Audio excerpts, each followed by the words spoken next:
The Museum of Teaching and Learning welcomes you to another episode of our series, Teaching in Times of COVID, stories dedicated to the experiences of educators in public, private, and home teaching settings. I'm Denise Steedman, your host. Today we are joined by Steve Pliska, retired community college theater professor in Orange County. Steve, welcome. Thank you. Steve, we'd like to know a little bit about you. Did you grow up in California? I did, for the most part, yeah. My dad was in the Air Force, so we moved around a lot, but most of the teaching, most of the schooling was in California. Did you always want to be a teacher? Nope. I went to UCLA as an undergrad, and I studied theater. I wanted to get a BA in theater, and so I took all of the regular classes that were required for the degree, and really ended up loving lighting and the technical aspects of theater. So that's what my first love was. So then I got into graduate school, and I pursued lighting and technical theater. And in graduate school, I started to teach because I was a teaching assistant for the lighting class labs. So that's what taught me. That's what got me started at teaching, was being the lighting class teaching assistant. So once I started to do that, I loved that. So lighting design became your preferred. Yeah, so theatrical lighting design. So for live performances. For live performances, yes. So that would be in a school setting or anywhere in the professional field. Correct. Yeah. But you decided that teaching would be of interest to you. Yeah, because I knew that it would be difficult to make a full-time job out of lighting design. So teaching was another way to earn income, and I loved teaching. So. And then you went straight to the college level. Correct. As opposed to professional or high school or any. I started teaching at a community college and started working professionally in lighting at the same time. So were you a part-time teacher to start? I was part-time, yeah. A long time I taught part-time, yeah. And then you moved to another college. Moved to another college and got a full-time position. Mm-hmm. Can you tell us, when did you retire? 2018. And yet you're teaching an online class on behalf of the school that you just left. Right. Let's explore that path that led you to do this. Did you teach online before retirement? Yes. And can you tell us what that class was? Or there were actually 3 of them. So there was musical theater history, introduction to theater. Those were general ed classes, so they had large seat counts, so you could take a lot of people in those online classes because you weren't tied to a seat count or a room size. So those were popular classes, and they were taught. Other instructors taught them in person. I also taught them in person and online. So. And you did that on campus. I did that on campus. Yeah. I wouldn't take the teaching work home with me except for the prep part of it. So between semesters, I would take it home with me and prep it. But during the semester, the work at home was always the lighting work, the lighting that I had to do for the department. So that was always done at home. But the teaching was always done at school. So you taught classes in person. You taught them online. And you were the lighting design teacher for the productions. The productions there. Wow. Right. And on those productions, the theater productions there for the college, did you do the lighting design yourself? Most of the time I did, and then sometimes the students would do it too. So if I had a student who I felt was ready to do a design, I'd let them design or have them design, but I was always there with them. It was never, oh good, I don't have to light this, I'm going to let this kid do it. It wasn't like that at all. I was always there with them. So you practically lived there, is what you're saying. Yeah, it was a lot of hours, a lot of hours. Let's talk about that first online class. Did you develop that curriculum yourself? How did that work? Yeah, getting started. There was an instructor who was teaching the introduction to theater class, and she was the first instructor to teach in the department, teach an online class at the department, and she wanted to create a musical theater history class because she has interest in musical theater and she has a background in musical theater. So I said, okay, well, I'll do that with you. Why don't we do that together? So that's what we did. So we did it together, and her knowledge of the online stuff helped me kind of put the musical theater class together online.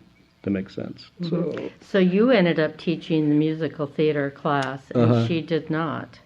Is that correct? Or? That is correct, because she at that time too, she was also teaching at another college, so she took the musical theater history class, or her form of the musical theater class, and started to teach it at her college. Mm-hmm. Yeah. So the classes existed in curriculum already. So Introduction to Theater and Musical Theater existed in the classes already. So when you adapt a class to teach online, it has to follow the same course outline as an in-person or a face-to-face class. So who created the software for that? We used Canvas after a couple of trials with different learning management systems. We ended up using Canvas. So I don't know who Canvas was. I don't know who created them. So. Did the district or state require any special certification for that online class? At first, we each took classes at the college we were teaching, but eventually the rules changed where you had to be certified from the state. So the school asked us to be certified from the state.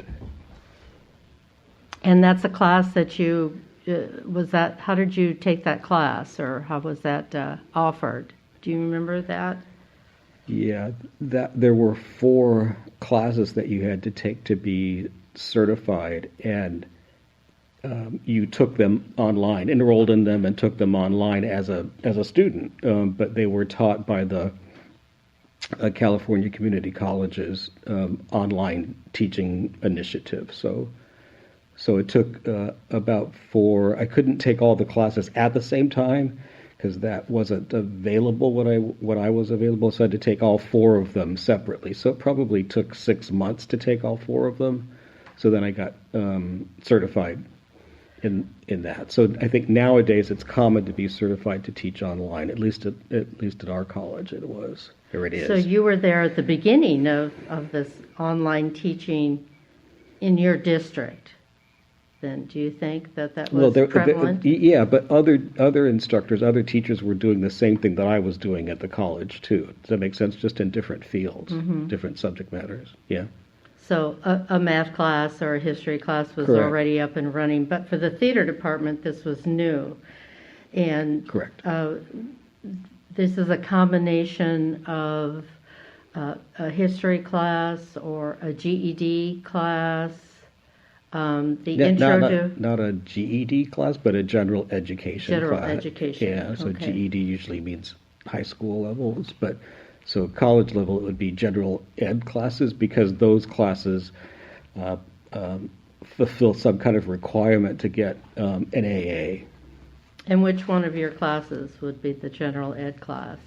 Every class that I taught applied to the degree.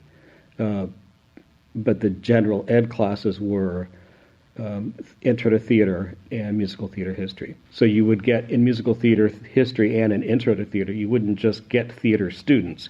You'd get students from all over the place. But in the management classes, the lighting classes, that was predominantly theater kids, theater students. Mm-hmm. But really, anyone on campus could take absolutely. Intro to theater class. Correct. Talk to us about how you move that curriculum from in-person to online. How does that translate, or is there no translation? Well, the curriculum has to get approved by the curriculum committee, and that usually takes an entire year for that to happen. So if you want to teach online and the class isn't designated to be taught online yet, you have to develop the curriculum for that, and it takes, like I said, it takes about a year for that to actually happen. So you plan out a year ahead, and once it gets approved, you can actually start to offer it. Usually the courses, you submit them in the fall, they're approved in the spring, and you can teach them the following fall. And that's for each class. So a year, it takes about a year to get that. But once you've done it, it's done. You don't have to keep going back and doing it again. You can refine the curriculum and adapt the curriculum, but you don't have to go through that long, arduous process again. And it takes a long time because it has to be approved by not only the campus, the district, but it also has to be approved by the state. So that explains why a year, that's a lot to preview to everyone. Everyone has to sign off on that. And the classes all go through committee meetings, and a lot of times curriculum will get sent back to you as the originator because they want you to make a change in it. So that process takes a while because it always has to be updated. So the first semester you're submitting a curriculum is the time that you're also adapting it and editing it at the same time, because based on the changes that need to happen to it. So let's talk about whatever technical problems you may have had in the beginning. Let's start with you, and then we'll talk about the students. I learned a lot more about computers and files and all that kind of stuff when I started to teach online. But I didn't really have any technical problems. I had problems sometimes with the learning management system, and before I took the actual classes and learning how to teach, we were all kind of on our own about how to figure out how to make that actually happen. So the school finally hired somebody who was in charge of kind of maintaining and teaching and problem solving with the learning management system. So you could always go to this person who was hired, and they would help you out with problems, things that you couldn't make happen that you thought could happen. So really, in the beginning, you were a little bit on your own. Yeah, you were staying one step. As much as I don't like to admit that, you were staying one step ahead of the students. Yeah. Did you find that your students had a problem with the technical end of that, signing on? Sometimes logging in could be a problem because that was the login process to get into the class. So enrolling in the class was the same as enrolling in a face-to-face class.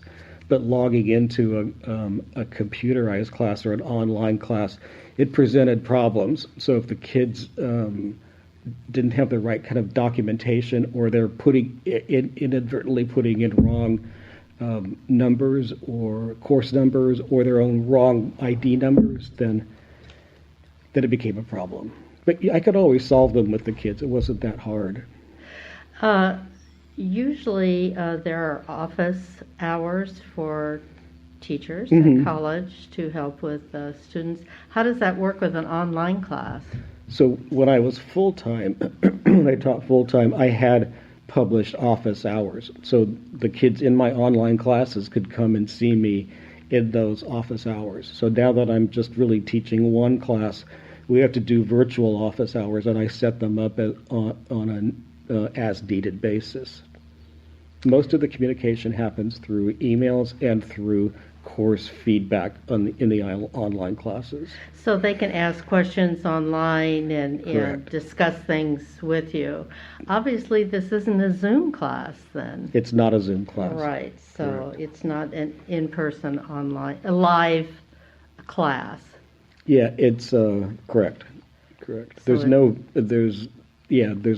talking head in it. Right. So you really never see your students. Don't see them unless we do a virtual office hour, unless they need help that way. And then you would see them, or you would know them personally that way. Yeah, we have to set it up. So the kids they have to make an appointment to do it, and then I set it up and we'll do it. That's how it works. It's not, you can't just do it. You can't log in virtually and I'm there. It doesn't work that way. Because this is online 24/7. A lot of times kids are doing work at 1 o'clock, 2 o'clock in the morning. Yeah.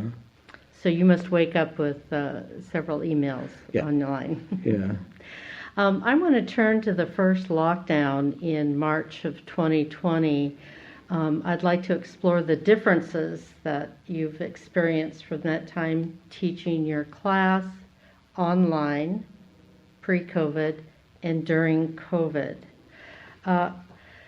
It was certainly a shock to everyone in education, and I'd like to know how you found out, what kind of guidance the district or administration had offered you and your colleagues who were teaching in person and online. Now you're speaking about online, of course. As an instructor, if you were still teaching in person when that happened, the college locked down and gave you 2 or 3 or 4 days of instruction on how to teach online. So the lockdown didn't affect me at all because my class was already online. And since I'm not teaching an in-person, face-to-face class, the lockdown didn't affect me. Do you remember how you were notified of the lockdown? I think through email, through the division, through my division and department. I think that's how it happened. So others may have been scrambling, but I was actually fine, but I did offer anybody who needed it in the department. I said I can help you with whatever you need help with. But the hard thing in the department was the classes that had practical labs associated with them, and how do you work a scenery lab or a costume lab or a lighting lab online? You really can't do that. So. Right. So that is, you have to build a stage, you have to build scenery, as you say. There's so many moving parts to a production that are in person and need in-person instruction. So, correct. The college experience really is important for young students. So being in class is the norm for both student and teacher. Do you think that the transition from in-class to completely online created tremendous upheaval? My experience is no. My personal experience is no, but I'm sure that it did. Some students really thrive online and they really like it because it's self-paced. But other students need the discipline of coming to a class Monday through Friday or, at a specific time. But the kids who needed to be there, they learned better if they were in person. I think they had a hard time getting used to it. But my students didn't. So we talked about your certification process for teaching online while you were there on campus before you retired. How do you know how the district handled that for this pretty emergency? I took all of those. So I took all of those certification classes at home because I was retired by then, so I could take my time and do them. So the school, I believe the school gave everybody a crash course at the lockdown those 3 or 4 days, and then eventually those instructors had to be certified. So there was a kind of a leeway in terms of getting them actually certified, but I believe that they're all certified now. So they had to do it because you had no other choice. You couldn't open the campus back up. You know what I mean? So it was a little trial by fire for many of them who were not experienced in teaching online. And I'm sure there was a lot of kicking and screaming going on, but there was no other option. Yes. Are you aware of how the district or even the college administration laid out that first summer? Or since no one knew the path that the COVID was going to take, how long it was going to last, how it would affect in-person teaching? The school made a few concessions to the students in terms of they weren't essentially penalized if they dropped the class. They weren't given failing grades if they didn't complete the class. There were steps that the college actually took to kind of ease the transition from the student. So, but I'm not specifically sure what those methods were. I got emails about what the what the college was doing, and I followed them if they applied to me, but they didn't really apply to me. But the kids could actually. You have to take it from the standpoint that you want everybody who's enrolled to succeed. That's where you start from, and you do whatever you need to do as a teacher, as an institution, to make that student, to let that student succeed. Have you noticed an uptick in class size? My class grows, yeah. So it doesn't. My class right now doesn't start until the middle of March, but it has 27 people in it already. So. And do you have a limit as to how many? There is a seat count for it. I think it's 25 for that class, but I'll take as many kids as want to join it. It doesn't. The more the merrier to me. I want the kids to have as many opportunities as they can. So. Well, that's wonderful. Your students are lucky, and I'm sure they're happy to be able to get into your class without class size limits. You have a standard, yes. Yeah. But you allow students in addition to correct. what they have as a standard. The class will close after a certain amount of enrollment, right? So the student would need an add code to add the class. But my class is still open, so they can still add it. Does that make sense? Mm-hmm. But most classes, once they reach the seat limit count, they close. So. But they can get on board if they come in time. Right, and the instructor is willing to take them in after it's closed. Mm-hmm. There's a lot of enrollment adjustment within the first couple of, I want to say weeks. I do a short-term class, so my enrollment adjustment is like 5 days. So I can take kids 5 days after it starts, and the kids can add and drop after it starts for 5 days. But once that deadline is passed, because the state sets the deadline in terms of they need an accurate seat count by a certain amount, by a certain date. So you have to say, I'm done. I can't take you anymore. And you get kids who want to add after the class is really, really officially closed, and I can't accommodate that. I can't.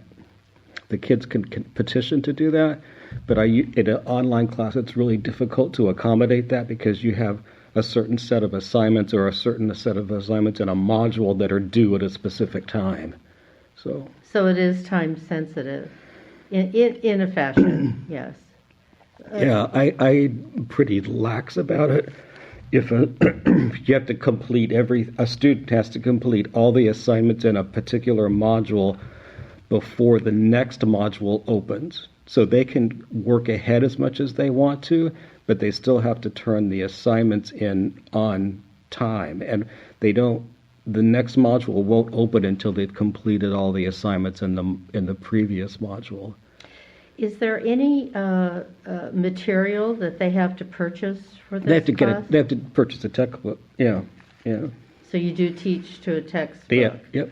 And they get that from the campus? Or from the bookstore. And there are links now because I put in links in the class where they can actually get a used book from this publisher, or sometimes the kids will just go to Amazon and get the book, because it's easier to do that. Mm-hmm. So like about a month before the class actually starts, I send them everybody that's enrolled, I send them an email saying this is what the class is about, and here's where you want to get the textbook.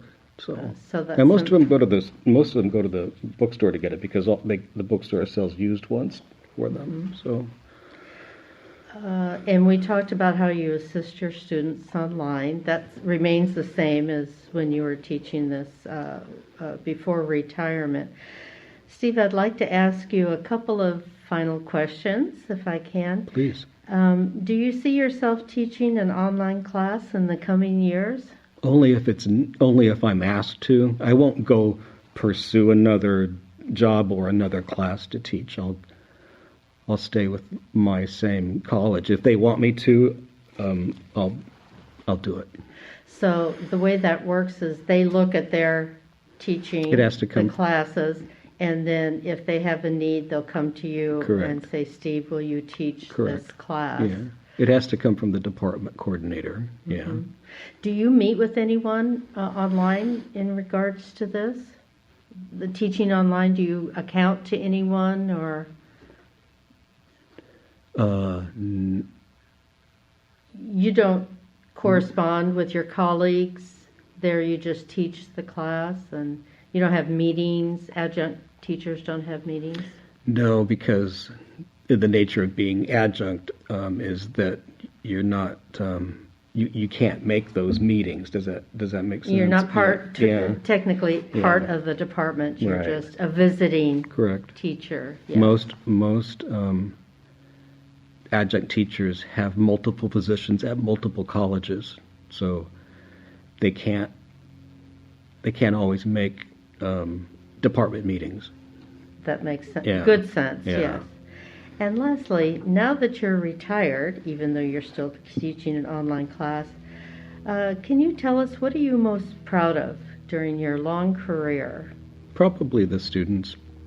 We also developed a certification program, a technical theater certificate program, so my colleagues and I worked on getting that together. So part of the reason why I teach the theater management class online is because that's tied to a certificate, so a student can't earn the stage management certificate without taking that class. So those are good. Those are actually good classes to take because they tie to the certificate. So the certificate's meant to get kids a leg up in the industry. So the industry is kind of like really nothing right now, but it gives them a better foot in the door than somebody who doesn't have a certificate. Mm-hmm. So they can take that certificate post-COVID. Correct. And present that as... Yeah, it actually becomes, I think it's actually part of their transcript. It becomes part of the student's transcript. Oh. Yeah. So if an employer needs verification of it, the student usually just makes sure that they can get a transcript to the employer, to the potential employer. Yeah. Well, Steve Pliska, thank you very much You're for welcome. being It was my here pleasure. today. Thank you. We appreciate your time. You're welcome. Thank you. Please visit our website, www.modal.org. That's MOTAL.org, to learn more about our exhibits, events, artifact collection, and more. Also, find us on Modal's YouTube channel, Facebook, and Instagram. Museum of Teaching and Learning. We educate people about education. Teaching in the Times of COVID is brought to you by the Museum of Teaching and Learning and is the sole owner of its content.